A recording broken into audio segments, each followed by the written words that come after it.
కాసేపట్లో సీఎస్ ముందుకు పదవిలో కొనసాగుతున్న రిటైర్డ్ ఉద్యోగుల లిస్టు చేరబోతోంది. సీల్ కవర్లో సీఎస్ కు జాబితాను అందించనున్నారు అధికారులు. అయితే సెక్రటరియట్ లో ఈ డిపార్ట్మెంట్ సంబంధించి అలాగే కార్పొరేషన్ బోర్డులతో పాటుగా అన్ని ప్రభుత్వ ఏజెన్సీలు, జీహెచ్ఎంసీ, హెచ్ఎండిఏ, ఇతర శాఖల్లో పనిచేస్తున్న వారి వివరాలను అధికారులు సీఎస్ కు అందించనున్నారు. ప్రభుత్వంలో కొనసాగే రిటైర్డ్ ఉద్యోగులపై టీఎస్ సర్కారు ఫోకస్ పెట్టింది.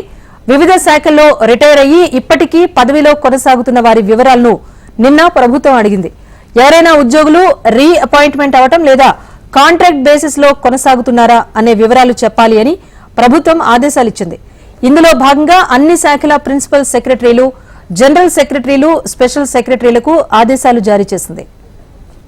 దీనికి సంబంధించి అప్డేట్ మా ప్రతినిధి ప్రవీణ్ అందిస్తారు.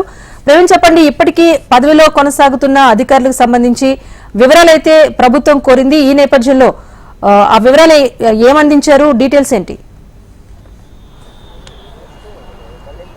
ఈశ్వరి, నిన్న సిఎస్ శాంతకుమార్ కూడా వివిధ శాఖల్లో పనిచేస్తున్న రిటైర్డ్ అయ్యి ఎవరైతే ఇంకా ఆ పదవుల్లో కొనసాగుతున్నారో వాళ్ళ డీటెయిల్స్ ఇవ్వాలని చెప్పేసి కూడా కోరింది. ఇవాళ సాయంత్రం 5 గంటల వరకు కూడా అన్ని శాఖలకు సంబంధించినంత వరకు మాత్రం గతంలో రిటైర్డ్ అయ్యి ఎవరైతే ఇంకా విధులు నిర్వహిస్తున్నారో వాళ్ళందరూ డీటెయిల్స్ ఇవ్వాలని కోరిన నేపథ్యంలో మాత్రం ఇప్పటికే అంటే గతంలో రిటైర్డ్ అయ్యి కూడా పదవులు ఉన్నవారు కావచ్చు, అదేవిధంగా కన్ఫర్డ్ ఐఏఎస్లు, ఐపీఎస్లు సంబంధించినంత కూడా ఆ డీటెయిల్స్తో పాటు అదేవిధంగా జీహెచ్ఎంసీ, హెచ్ఎండిఏతో పాటు వివిధ శాఖలకు సంబంధించినంత వరకు అధికారులు పూర్తి స్థాయిలో మాత్రం కసరత్తు చేశారు. కాసేపటి క్రితమే ఆ జీఏడీకి కూడా లెక్కలు ఇచ్చారు. ఇచ్చిన తర్వాత మాత్రం జీఏడీ నుంచి ఇప్పటివరకు సిఎస్ శాంతకుమార్ కూడా ఆ షెడ్యూల్ కవర్లో కూడా పూర్తి స్థాయిలో మాత్రం ఎవరెవరు ఏ శాఖలో ఎంతమంది పనిచేస్తున్నారు, గతంలో ఎప్పుడు వాళ్ళు ఆ రిటైర్డ్ అయిన డేట్ ఏంటి, రిటైర్డ్ అయిన తర్వాత మాత్రం వాళ్ళ ఏ శాఖలో కొనసాగుతున్నారు, కొనసాగిన తర్వాత వాళ్ళు ఎంతవరకు కూడా జీతం తీసుకున్నారన్న దానిపైన కూడా పూర్తి లెక్కలు కూడా ఇప్పటివరకే సిఎస్ శాంతకుమార్ కూడా అందించిన ఆ సిచ్యువేషన్ కనిపిస్తుంది. ఈ లెక్కల్ని అన్నింటినీ కూడా ఎవరెవరు ఏ శాఖలో పనిచేస్తున్నారు దానిపైన కూడా ఆ ముఖ్యమంత్రికి కూడా అందించే అవకాశాలు కనిపిస్తున్నాయి. అందించిన తర్వాత మాత్రం రాష్ట్ర వ్యాప్తంగా కూడా ఇప్పటివరకే ఏ శాఖలో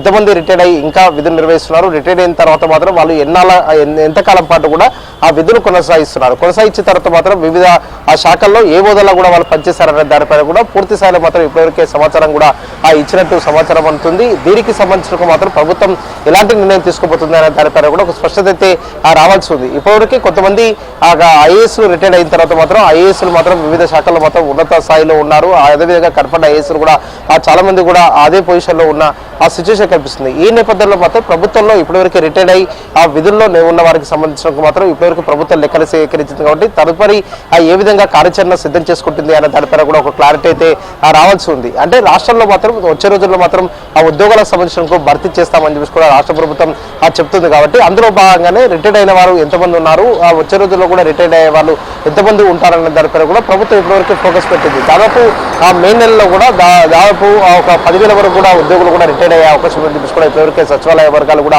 తెలుపుతున్న నేపథ్యంలో వీటన్నిటినీ అనుగుణంగా ఆలోచనలు చేసి కూడా ప్రభుత్వం ఒక జాబ్ క్యాలెండర్ కూడా విడుదల చేసే అవకాశం ఉంది. జాబ్ క్యాలెండర్ని విడుదల చేస్తే కూడా ఎప్పుడెప్పుడు ఏ నోటిఫికేషన్లు విడుదల చేయబోతున్నారు, గ్రూప్ 1, గ్రూప్ 2, గ్రూప్ 3, గ్రూప్ 4కు సంబంధించిన ఉద్యోగ నోటిఫికేషన్లు ఎప్పుడు రాబోతున్నాయనే దానిపైన కూడా ప్రభుత్వం ఒక క్లారిటీ ఇచ్చే అవకాశం ఉంది. అందులో భాగంగానే ఇప్పటివరకే రిటైర్డ్ అయ్యి విధులు ఎవరైతే నిర్వహిస్తున్నారో వారందరి డీటెయిల్స్ కూడా ప్రభుత్వం కోరినట్టు కూడా ఆ ప్రభుత్వ వర్గాల్లో ఒక చర్చ అయితే కొనసాగుతుంది. Rajeshwari, right, thank you Praveen.